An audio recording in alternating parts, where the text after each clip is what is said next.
What's up, everybody, and welcome back. Today, we thought we would just give you a quick update on the housing market, kind of look at a broad national look, and then dive in locally. So let's go ahead and take a look. Recently, this week on Wednesday, the Fed met and discussed interest rates, and those aren't exactly tied to mortgage rates, but they definitely have an impact. But one of the most interesting outcomes of the meeting was that they paused on raising interest rates.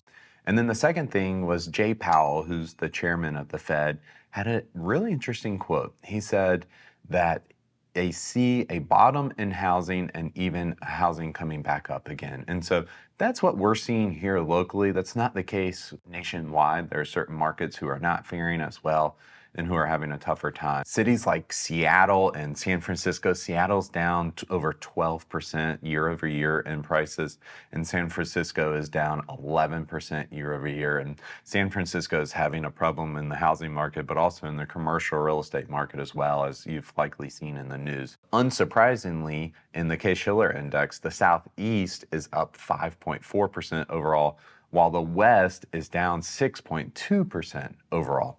So again, while we read headlines from national media, I think we have to be careful to make sure that we're putting it into perspective and understanding that real estate is about as hyper-local as you can get in any industry. All right, so we've talked about what's happening nationally. We want to take a look locally. We're going to take a look at the TAR report, which is a local report that we use on a daily basis to really understand the market. First up, from a year ago, showings on properties are actually up 5%. Resale inventory. This is important because when you see stats for inventory, those typically combine new construction as well as resale. When we talk about inventory for both new construction and resale, inventory is up 15% year over year. The difference, though, is that new construction inventory is actually up 39% itself, and resale inventory is down 1%. So that is a huge difference. All right, so sticking with the resale market, pricing is exceptionally important. Homes with no price drop sold in 11 days for 101% of their list price.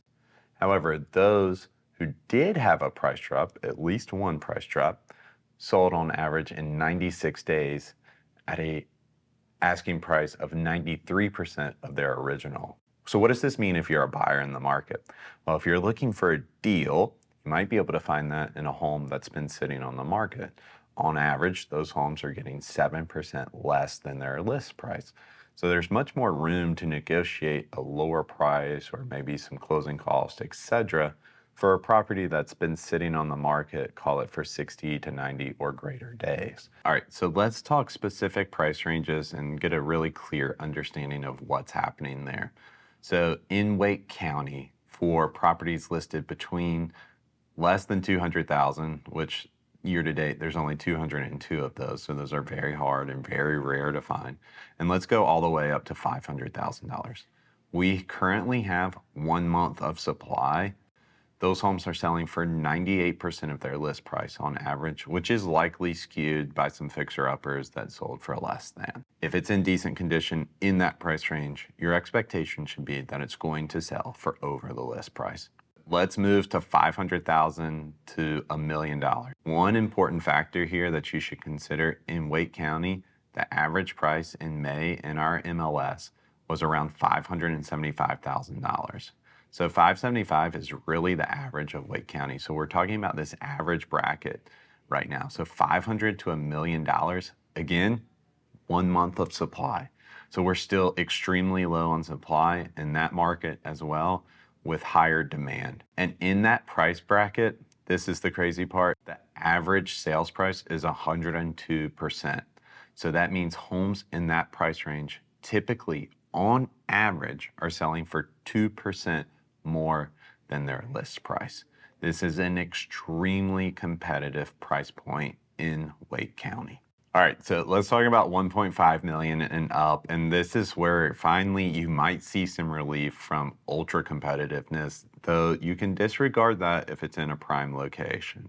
If it's inside the belt line in one of the very best neighborhoods or in a great neighborhood, more than likely in that $2 million to $2.5 million range, you're going to end up in a competitive situation. This is all location dependent, but we're talking countywide here, so $1.5 million and above.